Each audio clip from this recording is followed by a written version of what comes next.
Christ just where he thinks you'll work best for him, if you'll just stay in your calling. Dieu a son programme, et il vous établira et vous placera en Christ à l'endroit où il pense que vous travaillerez le mieux pour lui, pourvu que vous restiez fidèle à votre vocation. Une question m'a été posée. Et ça m'est revenu au moins beaucoup de fois. Comme cela revient toujours dans le cadre de l'ordre, alors il est aussi bien que nous puissions en parler. C'est à propos des cantiques que nous chantons. Tu vois un frère qui écrit, nous sommes du message. Et on ne doit pas chanter les chansons de Dieu. Chose aussi que je crois. On ne doit pas prêcher leur prédication. On ne doit pas chanter leur... Je suis d'accord avec vous. Mais la question est de savoir quels sont les cantiques du message. Le frère Branham a composé qui nous a laissé. Non, ne vous gênez pas. Si vous connaissez un, donnez-les-moi. Ou dites-moi le groupe de frères du message composé des cantiques pour nous les donner enfin. Je croyais que dans leur discussion, ils avaient aussi des cantiques de frères. Il y a un cantique que nous aimons beaucoup. Crois seulement. Crois seulement. Frère Branham dit le jour où je mourrai, donnez-moi ce cantique-là. C'est pas Frère Branham qui l'a composé, c'est un baptiste, Paul Redder, qui l'a composé. Et Frère Branham est parti dans son église. Écoutez comment on chante. C'est ça qu'il a dit, le Saint-Esprit m'a frappé à cause de ce cantique. J'aimerais l'amener en faire mon cantique. C'était un baptiste. Et le jour où il mourait, il a dit, je regrette que tout le talent que Dieu m'a donné, je l'ai gaspillé dans la dénomination. Il fallait que j'apporte ça dans le monde comme celui de Frère Branham. Ce n'était pas un frère du message. Oh, et a bien navigué sur les eaux bien des jours. C'est M. Ferguson, un compositeur de musique country, païen de son état. C'était pas un frère. Il était producteur de musique et producteur de films. Et il vivait à Nashville, pays de country music. Ça s'est chanté dans des concerts de païens. Allez sur YouTube, vous allez voir ça.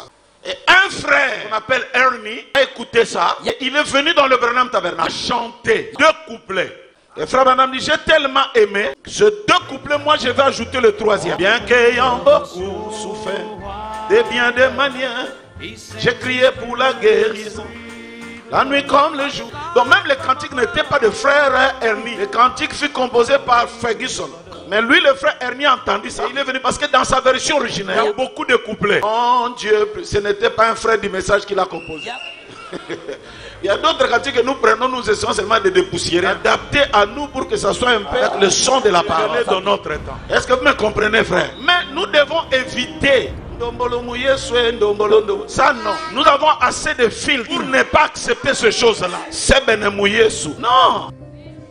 Tout ce qui est de Dieu a un caractère sacré. À l'église, vous ne pouvez pas venir avec n'importe quelle tenue.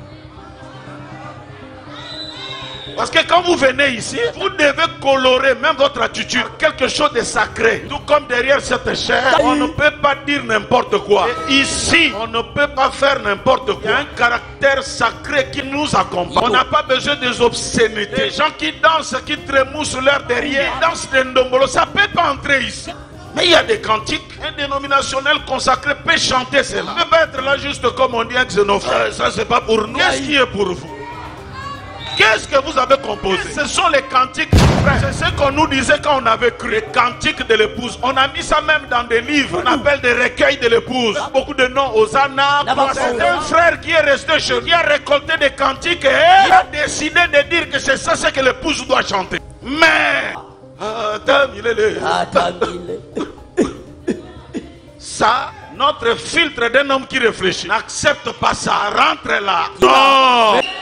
En te voyant, nous retrouvons la force de vie. On va pas laisser ça. C'est un pentecôtiste du nom de Paul Baloche. Il y a que on a récupéré ça. Précieux nom, non si doux, espoir. Est-ce que c'est ce que Frère Branham dit? C'est ce que je vous laisse comme cantique que l'épouse ne doit chanter que ça. Le pasteur Kassongo Clément du Message a chanté. Tu n'as voulu ni sacrifice, tu n'as voulu ni holocauste. Pour venir. Oh mon Dieu, je suis venu pour faire. Aux États-Unis, on ne chante pas ça. Nous, on a vu un frère congolais qui a composé. On a récupéré. Ça n'y est pas dans le Branham Tabernacle, mais ça nous fait du bien ici. En ce domaine-là, nous avons la liberté de l'esprit. Ne nous demandez pas de chanter comme les autres. Nous veillerons à ne pas nous ressembler au Ndombolo. Là, vous n'avez pas encore entendu des choses. Nous pouvons aller encore plus loin. On peut même inviter un dénominationnel à venir chanter ici. Ainsi dit Frère Branham. Frère Branham était parti dans beaucoup des églises. Il a vu même une chorale de Mexicains qui chantent. Ici, j'avais vraiment la possibilité d'amener tous ces Mexicains au Branham. Ce n'était pas une église du message. Frère Branham a aimé les cantiques. Frère Branham a fait une campagne. Il a dit, tous ceux qui veulent chanter, voyez le frère Neville, inscrivez votre... Vous venez des endroits différents. Inscrivez-vous et le frère Neville et les autres verront vous faire passer pour chanter. Donc tu peux retrouver là-bas un catholique qui s'inscrit et qui va chanter. C'était libre. On peut encore aller plus loin. Frère Branham dit pour l'évangélisation, il faut cibler un artiste qui réunit beaucoup de gens. Ce jour ici qui est à la page, qui quand il arrive dans un stade, le stade est plein. Nous utilisons sa notoriété. Nous ne sommes pas dans ces cantiques. On a un motif, on a un objectif. Là, il fait du bruit. Les gens viennent. Après, on lui dit, bon, le grand artiste va revenir après. Ne partez pas. Appel à l'hôtel. Mettez-moi pas. C'est ce que nous voulions. Lui aussi, s'il veut continuer, on a déjà atteint le but. C'est comme cela que j'ai amené dans cette église. Alain Moloto et son groupe, ils avaient chanté ici. Qui était là? Voilà. Et ils ont chanté comme des sœurs du message. Nous étions là. Et à la sortie, Alain Moloto me dit, il m'appelait toujours prophète. Ah, prophète, il faut. Sérieux, hein? J'avais même peur d'entrer dans votre église. Et tout s'est bien terminé. En ce moment-là, il faut la technicité. Comment faire pour gagner ne fût-ce qu'une âme. Nous veillons à ne pas aller loin. Mais enlevez dans vos têtes les recueils que vous voyez là. Ce sont des frères eux-mêmes. C'est nous qui avons donné des numéros. Pour ce qui est de l'adoration, soyez libres. Même un instrument de ton village, amène ça ici. Abraham me dit, consultez les conducteurs des chants et voyez les administrateurs. S'il y a d'autres instruments à ajouter, on va faire les choses. Ce qui ne dérange pas la foi, nous allons l'amener ici. Si ça commence à déranger la foi, on met ça dehors.